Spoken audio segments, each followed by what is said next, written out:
Hey guys, so over the weekend at BlizzCon, Blizzard announced a bunch of juicy, steamy information regarding the future of Warcraft and after the Legion threat, but unfortunately I was swarmed with so much shit to do over the weekend that I wasn't really able to make any videos regarding this topic. But at the end of the day, I decided, fuck it, big information like this makes me interested, which means I really want to make a video on said topic. So this video will not be showcasing every single feature on the Battle for Azeroth, but instead it will primarily go over the certain features of what information we know regarding the new continents that we will be exploring in the Battle for Azeroth expansion and what possible storyline and narrative awaits us. So to the many people who wonder why we go from fighting the second most powerful force in the universe to literally going at each other's throats again, in the following expansion this is primarily due to two things. The Undercity is attacked by the Alliance, and Teldrassil, the World Tree, not to be confused with Nordrassil, another World Tree, the one that Archimon died humping, is burned and set fire to by the Horde.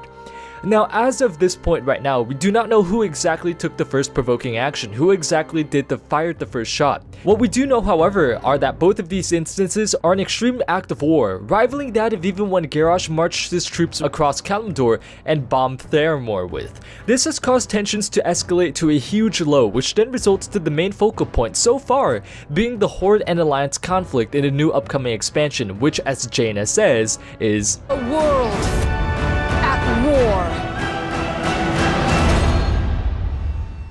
This is possibly one of the biggest faction wars we have seen in a while, even more so than Mists of Pandaria, since in Mists of Pandaria, the Horde was divided between those who followed Garrosh and those who sought to overthrow him, and who did not want to go to war with the Alliance. And also you had the Alliance who did not want to go to war with those guys, but who went to war with the Garrosh loyalists. Now it seems as though the Horde and Alliance are both unified as a whole against each other in this upcoming expansion. I personally think that this is pretty interesting, since from what I noticed from the WoW community, a lot of people tend to take a huge and much bigger liking when an expansion is focused around controversial politics and character decisions and faction crises, rather than in comparison to when everyone just fights an enemy like the Legion that sole purpose is to kill you, and there's not really any of those aspects to dictate controversial aspects within the tensions of the war. Now this expansion will lead the Alliance onto exploring the continent of Kul'Tiras, which appears as though it will be decently pirate based, with pirates giving the people of the region a very hard time. Hopefully we do not see Pirate Warrior there.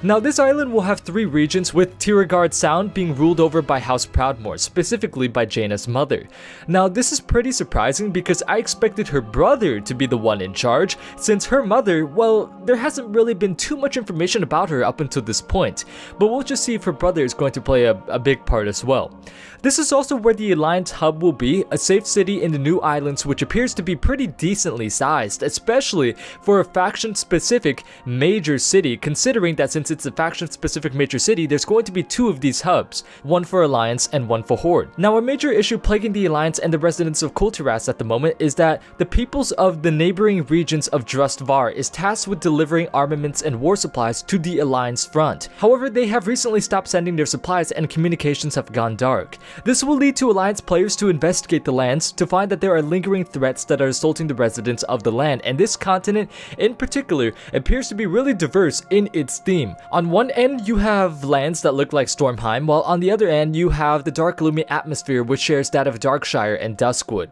Now the Horde will have a very interesting continent to explore. The Horde will finally be traveling to the Zandalari continent of Zandalar, ruled by King Rastakhan, and it is here where the Horde will be allying with this ancient troll race. Now this is pretty surprising, since the Zandalari trolls have generally in the past reacted quite hostilely to both the Alliance and the Horde, with the sole objective of restoring their former troll glory across all lands of the world. It appears now though that they have settled with the fact that perhaps that goal is not the best for their people, or perhaps it is through allying with the Horde that they will achieve this goal. The Zandalari have always been one of the more rational and intelligent tribes, and also the more independent and heroic tribes, especially in the eyes of the troll people, and I'd be a damn liar if I were to say that I was not envious of Horde players for being able to play an epic ass Zandalari troll. On the island of Zandalar there are 3 regions, regions, Zuldazar, which will be the region to which players will find their hub. It is the capital of the Zandalari trolls, and the design of the city looks absolutely amazing, very tropical and very beautiful and complex, especially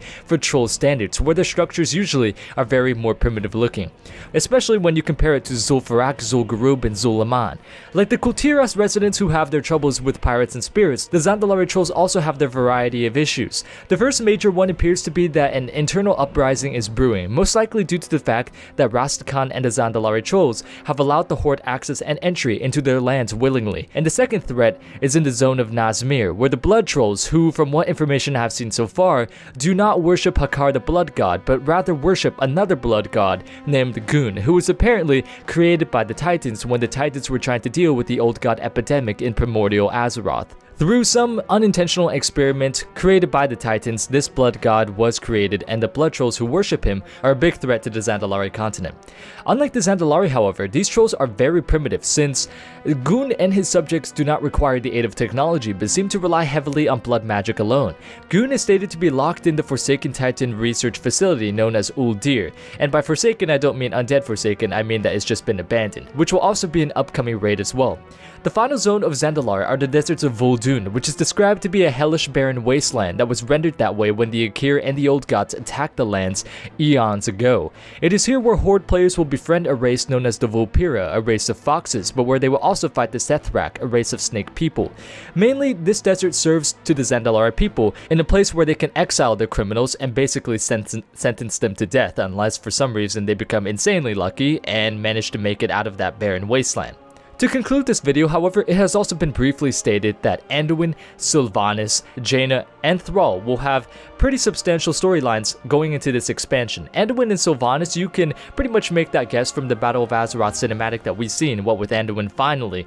taking up a sword and actually taking a swing with it, and Sylvanas actually taking a pretty strong stand on the front lines of the battlements in an effort to turn the tide of the battle into the Horde's favor. Jaina, on the other hand, she was narrating the featured overview trailer for the Battle of Azeroth expansion, and it will be most likely in this expansion where we will discover where she has been in Legion and how she is coping and dealing with all of the events that have transpired thus far, possibly even with the events dating back to when Garrosh was ruling, and perhaps we will see some character development on her end to see if she truly has been able to accept and coped with these events having been transpired in the past, or perhaps she is still the same old. And also, what about Thrall? Well, it appears as though Thrall will have a decent sized storyline playing out in this upcoming expansion so far, which is also pretty surprising considering that Chris Metzen has retired from Blizzard about a year ago from what I can remember. However, he did say when he retired that he will return to voice Thrall because he just has a happy place in his heart when it comes to playing the character of Thrall. So pretty much, guys, that's it to this video at hand. Tell me what you guys think about this upcoming expansion. Do you like the idea of us going from facing pretty much one of the most powerful forces in the universe, that being the Burning Legion led by Sargeras, to once again going back to our roots of having that faction conflict of Alliance versus Horde? Or do you not like the way that the story is playing out so far? Personally, I think that it's going to be an awesome experience to finally explore the region of Zandalar, and I would be a damn liar if I were to say that I saw all of this information and not once did I not think about faction changing back into the Horde. Once again, guys, if you did enjoy the video, make sure you hit the notification bell next to the sub button so you can stay caught up with the channel. And once again, guys, thank you so much for watching, and until next time, I will see you all later.